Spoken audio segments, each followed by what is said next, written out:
passé en conseil des ministres waxtaane woon nañ ko le président Bassirou Diomaye woote ay concertation entre les acteurs politiques mais aussi woote ko aussi avec la société civile étant d'autres peut-être pour daal di war a mën a wax ci calendrier élection législative yi exactement tey mu amoon mais mu daal di mujjee ci li nga xam nekk moo di ay xëccoo miro maayo ba sax li nga xam nekk moo di waa ATEL daal di quitté cette salle exactement alors bi passé doon nañ ko waxtaanee ñu ne est-ce que opposition bi dinañ wuyu ji waaye itam est-ce que déggoo dina am naka daal di jàngatee tey ce qui s'est passé si rencontre bi nga xam ni itam doon nañ ko amal pour daal di war a mën a waajal élection législative yi xool ak ana si yan modalité la nga ko fa seen daal di war a mën a amal.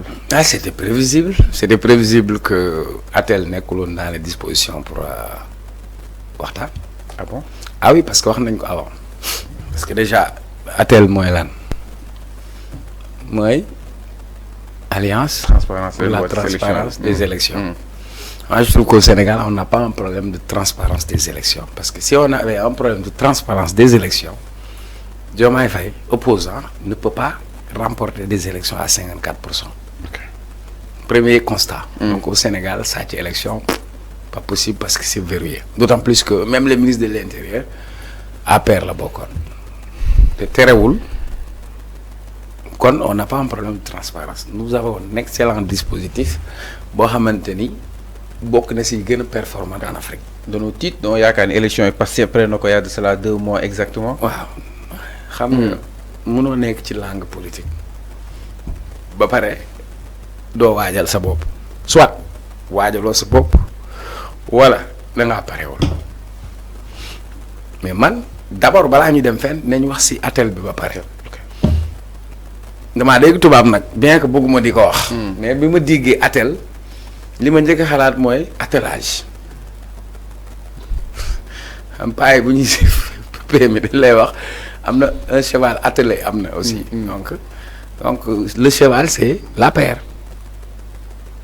kon ñii ils se sont attelés à la paire pour ànd ak moom c'est un peu contradictoire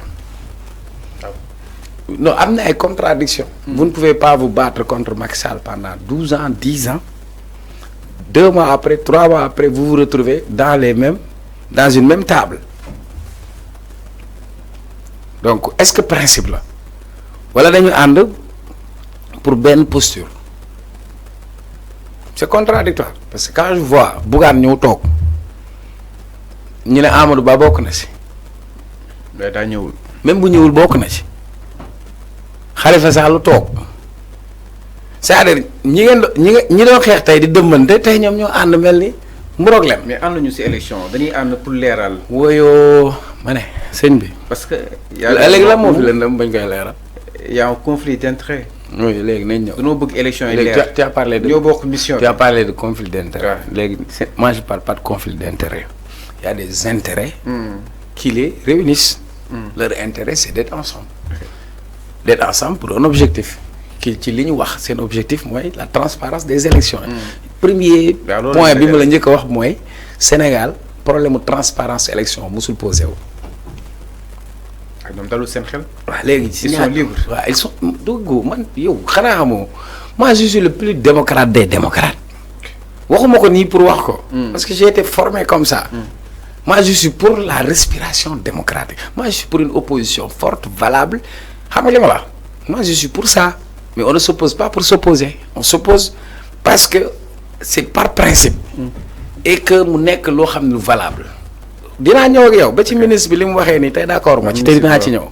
man moi je suis un homme libre. mais dama ne la j'analyse politiquement ba pare. ils ont intérêt à être ensemble parce que en face il y a une machine électorale qui brouille tout sur son passage. Est-ce que ñoom bu ñu demee en rang dispersé dinañ exister donc c'est pour des besoins existentiels politiques que ils se retrouvent ensemble d'ailleurs dans la discussion am na ko jóg ne nañ ko def coalition électorale donc moo tax ma ne dafa am alliance politique ak alliance électorale maintenant alliance politique mën na nekk alliance électorale yeneen doon la pour l'instant ils ont trouvé un point buy tax ñoom ñu bokk ñu nekk maintenant nee nañ dañuy manifester am nañ ci droit ñu dem manifester peese seen boobu xam ñoom lan la ñuy représenter ki am ñetti nit indi ki am fukki indi ki am téeméer indi mais nee naa la li ma ci xaw a jaaxal lenn dong la muy ñi fi nekkoon fukki at ak ñaar ñi doon xeex ak ñoom doon leen noot ñoo ànd ak ñoom tey foofu laa gis la petite contradiction mais ku mu neex àndal ak ku la neex loolu benn la donc ça veut dire que la politique ça se fait et se défait ton ennemi d'hier est ton ami d'aujourd'hui ton ami d'hier c'est ton ennemi d'aujourd'hui et le même constat on peut le retrouver chez Mimi Touré par exemple qui a été avec Macky pendant 10 ans qui est en rupture de banc avec Macky qui tirait hier sur ses amis d'aujourd'hui et aujourd'hui qui monte sur ses grands chevaux pour tirer sur ses amis d'hier. C'est ça la politique sénégalaise. Donc c'est des intérêts du moment, en fonction des intérêts, on se retrouve. Muy benn beneen bi waxoon naa la ko fii émission ma ne la Diomaye est très prudent et il est très intelligent dans sa démarche. C'est-à-dire balaa muy def benn acte que ce soit il est allé saisir le conseil constitutionnel. C'est le conseil constitutionnel moom moo yore le contrôle de constitutionnalité des lois et des règles. N'est-ce pas muy un donc ça veut dire constitution au Sénégal moo ne bu président tase assemblée lii rek moo mën a nekk lu mu gàtt war nañu am élection ci diiru 60 jours. lu mu bëri war nañu am élection ci diiru 90 jours léegi suñu calculer décret bi kañ la génn. Le 30 comme le 30. Non, le 17 la génn. Ban décret. buy tas assemblée promulgué bi laa teewoon nga wax. waaw mooy le 17. Ok. Le 17 lañ ko signé donc soo calculer le 17 boo ci yokkee 60 jours ban diir la lay jox c'est-à-dire 17 boo ci yokkee. 17 septembre. 17 octobre. 17 octobre. 17 novembre 17 décembre. 17 décembre muy 3 mois. donc dañ ne la kon délai boobu mënoo koo génn moo tax conseil constitutionnel moo wax Diomaye date bi ci ban délai la war a nekk kon bu fekkee conseil constitutionnel bi nga ne moom moo yore li nga xam ni mooy contrôler loi yi moo déterminer date boobu ça veut dire constitution au Sénégal moo ne bu ñu tasee assemblée l'élection devra se faire au minimum waxul 45 waxul 50 60 au maxi 90 donc suñu xoolee ci dig-digal boobu ban temps la fa war a nekk donc mooy date bii la war a nekk loolu même ku dul politicien sax te mën a lire constitution war nga xam date élection bi kañ la war a nekk mënul nekk janvier mënul nekk octobre ci fourchette boobu donc dans un délai de 60 jours minimum mooy le 17 moo lay renvoyer 17 novembre. soo si yokkaatee 30 jours. da lay yóbbu 17 décembre. non boo si yokkaatee. boo si yokkee. 30 jours. waaw mu dem 10 décembre donc c'est entre le 17 novembre et le 17 décembre foofu nga ko mën a dugal. donc déjà kon conseil constitutionnel wane na foofu li ci am beneen bi dafa am lu ñuy wax organigramme.